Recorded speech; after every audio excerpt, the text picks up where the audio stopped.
আজকে আমরা ক্লাসে শিখব কিভাবে স্বর আ লিখতে হয়। দেখেন, প্রথমে দেব একটা সোজা মাত্রা, তারপর ছোট গোল একটা বৃত্ত থেকে যথেষ্ট পরিমাণ টেনে উপরের দিকে ছেড়ে দেব। তারপর এখান থেকে নিচে আসব, উপর দিকে সোজাভাবে যাব। এখন এখান থেকে একটা আকার দিয়ে দেব সোজা, তো হয়ে গেল স্বর আ। এখানে ভরাট করে দিলাম, নিচে এখানে ফাঁকা রাখতে হবে। তারপর এটা নিচ থেকে উপরে এখানে একটা আকারের এখানে হালকা ফাঁকা রাখতে হবে। তো দেখতে থাকেন, আশা করি অনেক উপকৃত হবেন এবং আপনারা বাড়িতেও বেশি বেশি প্র্যাকটিস করবেন, দেখবেন লেখা সুন্দর হয়ে গেছে।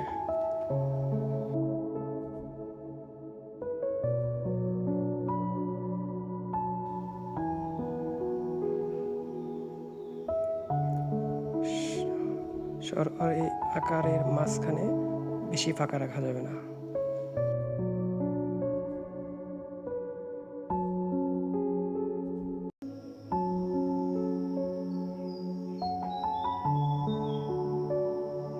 আমরা যত বেশি লিখব তত লেখা সুন্দর হবে।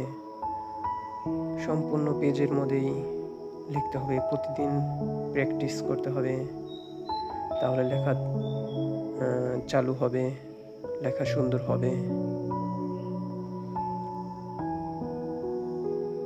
তো এক লাইনে 5টা লিখলাম, আপনারা আরো বেশি লিখতে পারেন।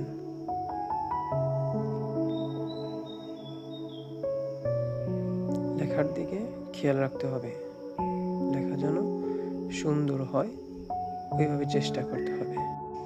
আকার যে আমরা দেব, ওই খাড়া দাগ যেন সোজা থাকে এবং বেশি যেন দূরত্ব না হয়। মাত্রা, স্বর অর, খাড়া দাগ, তারপর আকার, এগুলা সব সময় সোজা রাখার চেষ্টা করবেন, তাহলে লেখা সুন্দর লাগবে। তো দেখতে থাকেন, পেজটা ফলো করে শেয়ার দিয়ে রাখেন যেন অন্যরা শিখতে পারে।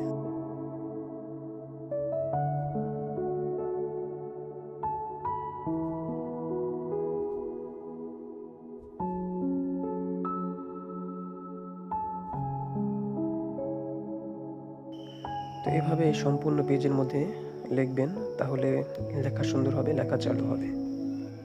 তো সবাই ভালো থাকবেন, সুস্থ থাকবেন। আল্লাহ হাফেজ।